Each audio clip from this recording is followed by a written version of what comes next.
ఇబ్బంది కలిగిస్తున్నటువంటి Visakhapatnam steel plant తాలూకా సమస్య పరిష్కార మార్గం వైపు అడుగులు వేసేందుకు నిన్న cabinet committee of economic affairs లో ప్రధానమంత్రి గారి అధ్యక్షతన జరిగినటువంటి ఆ సమావేశంలో 11,440 కోట్ల రూపాయలు విశాఖపట్నం స్టీల్ ప్లాంట్ కి రిలీజ్ చేయడం జరిగిందని ఆనందంగా తెలియజేసుకుంటున్నాను. విశాఖ ఉక్కు ఆంధ్రుల హక్కు అనే నినాదాన్ని కేంద్ర ప్రభుత్వం అలాగే ముఖ్యంగా ప్రధానమంత్రి నరేంద్ర మోదీ గారు కాపాడినందుకు, గౌరవించినందుకు ఆంధ్రప్రదేశ్ రాష్ట్ర ప్రజల తరపున 5 కోట్ల మంది జనాభా తరపున హృదయపూర్వకమైనటువంటి ధన్యవాదాలు ప్రధానమంత్రి గారికి సందర్భంగా తెలియజేస్తున్నాను. ఇందులో ముఖ్యంగా ఈ 11,440 కోట్ల రూపాయలు సుమారు 10,300 కోట్ల రూపాయలు డైరెక్ట్ ఈక్విటీ కింద, అలాగే 1,140 కోట్ల రూపాయలు 7% అందులో non cumulative preference share capital కింద కన్వర్ట్ చేసే విధంగా ఈ యొక్క సహాయ సహకారాలు చేయడం జరుగుతుంది. ఎంతో కాలంగా ఈ యొక్క సమస్య జటిలంగా ఉంది, ఏమవుతుందో తెలియదు. ఒక అయోమయ పరిస్థితిలో ఉన్నటువంటి విశాఖపట్నం స్టీల్ ప్లాంట్ కి రాష్ట్ర ప్రభుత్వం, కేంద్ర ప్రభుత్వం ఇద్దరు కూడా ఒక హామీ ఇచ్చాం, ప్లాంట్ ని ఖచ్చితంగా నిలబెడతాం అని ఏదైతే మాట ఇచ్చామో ఆ మాటని ఈ రోజు నిలబెట్టుకున్నామని కూడా ఆంధ్ర రాష్ట్ర ప్రజలకి సందర్భంగా తెలియజేసుకుంటున్నాం. అయితే ఒక పక్కన దీనికి ప్రధాన కారణం ప్రధానమంత్రి నరేంద్ర మోదీ గారు అయితే, మరొక పక్కన ఇది ఇంతవరకు కూడా తీసుకొని రావడానికి గత 7 నెలలుగా ఆంధ్రప్రదేశ్ రాష్ట్ర ముఖ్యమంత్రి వర్యులు నారా చంద్రబాబు నాయుడు గారు కూడా ఎప్పటికప్పుడు ప్రధానమంత్రి గారిని కలిసినప్పుడు ఇదే ఒక ప్రధానమైన ఎజెండాగా దీన్ని ప్రస్తావిస్తూ దీనికి సంబంధించి న్యాయం చేయాలని ఎన్నో సందర్భాల్లో కోరడం కూడా జరిగింది. ఆ యొక్క రిక్వెస్ట్ ని అంగీకరిస్తూ కేంద్ర ప్రభుత్వం యొక్క నిర్ణయం కూడా తీసుకుంది. అందులో మరొక ముఖ్యమైన వ్యక్తి, మనం ఈ రోజు తెలుగు ప్రజలు ధన్యవాదాలు తెలియజేయాల్సినటువంటి వ్యక్తి మన స్టీల్ మినిస్టర్ గారు అన్న కుమారస్వామి గారు. ఆయనకి కూడా రాష్ట్ర ప్రజల తరపున ప్రత్యేకమైనటువంటి ధన్యవాదాలు తెలియజేసుకుంటున్నాం. ఆయన మొదటి నెలలోనే విశాఖపట్నం స్టీల్ ప్లాంట్ తాలూకా సమస్య ఒక కేబినెట్ మినిస్టర్ గా నేను కూడా ఈ రోజు ఉన్నాను కాబట్టి ఆయన కూడా తెలియజేశాం. అప్పటికే ఒక చర్చ అనేది కేంద్ర ప్రభుత్వంలో జరుగుతున్న సందర్భంలో కుమారస్వామి గారు కూడా దీని మీద లీడ్ తీసుకొని ప్లాంట్ ని సందర్శించడానికి వెళ్ళి ఒక రాత్రి పూట కూడా అక్కడ గడిపి కేవలం పై స్థాయిలో ఉన్నటువంటి అధికారులే కాకుండా కార్మికులపై చేస్తుంది, అదే మా లక్ష్యం అని చెప్పి ఆయన కూడా మాటిచ్చారు. ఆ మాటని నిలబెట్టుకోవడానికి స్టీల్ మినిస్టర్ గా ఆయనకి ఎన్ని రకాలైనటువంటి ఒడిదొడుకులు వచ్చినా సరే కమిట్మెంట్ తో, ప్లాంట్ మీద శ్రద్ధతో ఈరోజు ఆయన కూడా ఎంతో సహకారం మినిస్టర్ గా ఈరోజు రాష్ట్ర ప్రజలకి, ముఖ్యంగా స్టీల్ ప్లాంట్ కి ఆయన సహకరించడం జరిగింది. కాబట్టి ఆయన కూడా ధన్యవాదాలు తెలియజేసుకుంటున్నాం.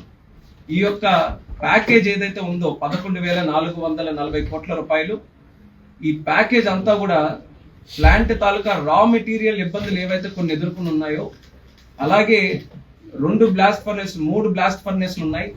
ఈ 3 బ్లాస్ట్ ఫర్నేస్లు కూడా మళ్ళీ రివైవ్ చేసి పూర్తి ప్రొడక్షన్ లో ప్లాంట్ ని ఆపరేట్ చేయడానికి ఒక లక్ష్యంగా పెట్టుకొని ఈ క్యాపిటల్ ఇన్ఫ్యూజన్ ని మనం తీసుకొని రావడం జరుగుతుంది. మీరు గమనిస్తే మొన్న జరిగినటువంటి ఎన్నికల్లో ఆంధ్రప్రదేశ్ ప్రజలందరూ కూడా ఒక నిర్ణయం తీసుకొని రాష్ట్రంలో, కేంద్రంలో ఎన్డీఏ ప్రభుత్వాన్ని గెలిపించినటువంటి కార్యక్రమాలే ఒక పెద్ద ఉదాహరణ. అందులో మణి కిరీటం లాంటిది ఈ యొక్క స్టీల్ ప్లాంట్ తాలూకా ఆర్థిక సహాయం అనేది కూడా తెలియజేస్తున్నాను.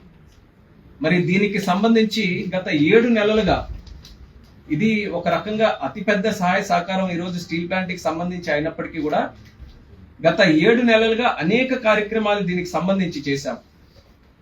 వచ్చిన వెంటనే, కొత్త ప్రభుత్వం ఏర్పడిన వెంటనే క్రిటికల్ స్టేజ్ లో స్టీల్ ప్లాంట్ ఉంటే అప్పుడు కూడా మినిస్టర్ గారి తాలూకా సహకారంతో సుమారు 1,640 కోట్ల రూపాయలు గత 2 సంవత్సరాలుగా కిందటిసారి ఉన్నటువంటి రాష్ట్ర ప్రభుత్వం ఆంధ్రప్రదేశ్ రాష్ట్రంలో స్టీల్ ప్లాంట్ మీద ఉన్నటువంటి అశ్రద్ధతో అసలు పట్టించుకోకపోవడం వల్ల అప్పుడు ఉన్నటువంటి మైనింగ్ లైసెన్సులు కూడా రెన్యూ చేయకపోతే మళ్ళీ కొత్త ప్రభుత్వం ఎన్డీఏ ప్రభుత్వం వచ్చిన తర్వాత ఆ లైసెన్స్లన్నీ కూడా మళ్ళీ పునరుద్ధరించి రా మెటీరియల్ అవైలబిలిటీ, అది శాండ్ కానీ మ్యాంగనీస్, విశాఖపట్నం స్టీల్ ప్లాంట్ ఎన్నో సంవత్సరాలుగా ఏ ఉద్దేశంతోనైతే అది ఏర్పడిందో దాన్ని ఫుల్ ఫ్లెడ్జెడ్ గా రన్ చేయాలి. 3 బ్లాస్ట్ ఫర్నెస్లు కూడా రన్ చేయాలి.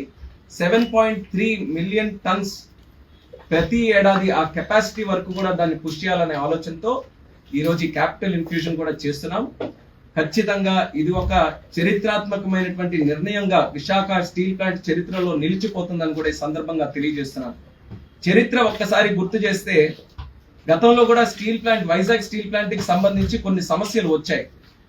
అందులో సుమారు 99-2000 కాలంలో వాజ్పేయి గారు ప్రధానమంత్రిగా ఉన్నప్పుడు ఇదే రకమైనటువంటి సమస్య వస్తే అప్పుడు రాష్ట్రంలో ముఖ్యమంత్రిగా చంద్రబాబు నాయుడు గారు ఉన్నారు.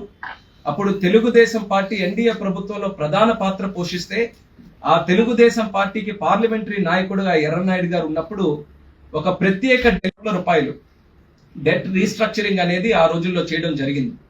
దానివల్ల ఒక కొత్త ఊపిరి ఆ రోజు విశాఖ స్టీల్ ప్లాంట్కి వచ్చి దాని అభివృద్ధి కోసం ముందుకు నడిచే అవకాశం దక్కింది.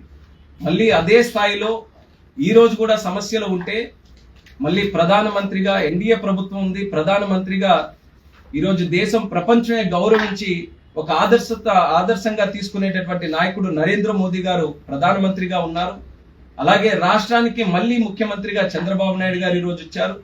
అలాగే ఈరోజు ఆంధ్రప్రదేశ్ రాష్ట్రం నుంచి కేంద్రంలో ఒక స్థానంగా మళ్ళీ నాకు కూడా ఈరోజు అవకాశం దక్కడం, మరి ఇవన్నీ కూడా అన్ని అనుకూలంగా ఉండే సమయంలో ఇంత పెద్ద ప్యాకేజ్ మళ్ళీ విశాఖపట్నానికి రావడం అనేది నిజంగా నాకు కూడా ఎంతో ఆనందాన్ని, సంతోషాన్ని ఇచ్చే కార్యక్రమంగా ఈ సందర్భంగా తెలియజేసుకుంటున్నాను.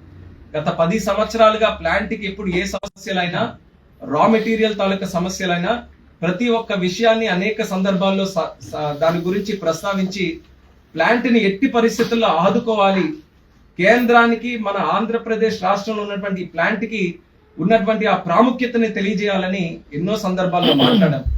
వాటన్నిటిని కూడా గుర్తు చేసుకుంటే ఈ రోజు అచీవ్ చేసినటువంటి కాబట్టి ఎన్ని రకాలుగా ఆయనకి ధన్యవాదాలు చెప్పినా తక్కువే అనేది ఈ సందర్భంగా తెలియజేస్తున్నాను.